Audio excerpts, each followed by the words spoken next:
પ્રાયોજક છે cancer healer centre, a new beginning.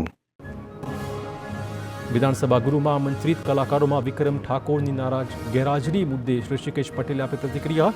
કહ્યું કે ઉમદા આશયથી કલાકારોને આમંત્રણ અપાયું હતું. ગૃહની કામગીરી અને લોકશાહીની સમજણ આપવાનો આશય હતો. વિક્રમ ઠાકોર સત્રમાં વિવાદ વિના હાજરી આપત તો મને ગમ્યું હોત. વધુમાં ઋષિકેશ પટેલે કહ્યું હતું કે શુક્રવારે અંતિમ દિવસ છે, તે ઉપસ્થિત રહી ગૃહની પ્રક્રિયા નિહાળશે તો ગમશે. અમદાવાદમાં ખંડણી માંગનારી ફ્રેક્ચર ગેંગનો સભ્ય પોલીસના સકંજામાં. વેપારીને ધાકધમકી આપીને આરોપીએ માંગી હતી ખંડણી. મહાનગરપાલિકાના એસ્ટેટ બોર્ડના ઇન્સ્પેક્ટરે મોકલ્યા હોવાનું કહીને ખંડણી માંગી હતી. વેપારીએ હિંમત દાખવીને ગેંગના સભ્યને પકડીને પોલીસના હવાલે કર્યો હતો.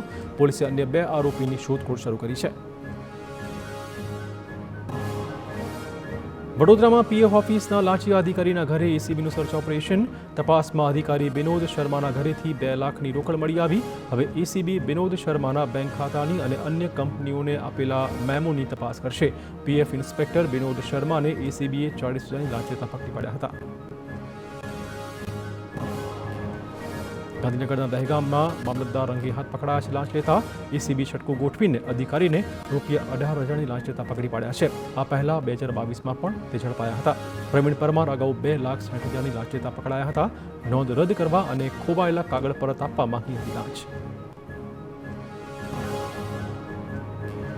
સુરતમાં અંડરવર્લ્ડ ડોન છોટારાજનના સાગરીત બંટી પાંડેને પકડી પડાયો છે. આરોપીએ વાપીમાં વેપારીના પુત્રનું અપહરણ કર્યું હતું. 5 કરોડની ખંડણીની માંગણી કરી હતી. આરોપી બંટીને 29 તારીખ સુધી રિમાન્ડ પર ધકેલાયો છે. બંટી સામે 28થી વધુ મર્ડર અને અપહરણના ગુના દાખલ થયેલા છે. સુરત ક્રાઇમ બ્રાન્ચે આરમોડા જેલમાંથી આરોપીનો કબજો મેળવ્યો હતો.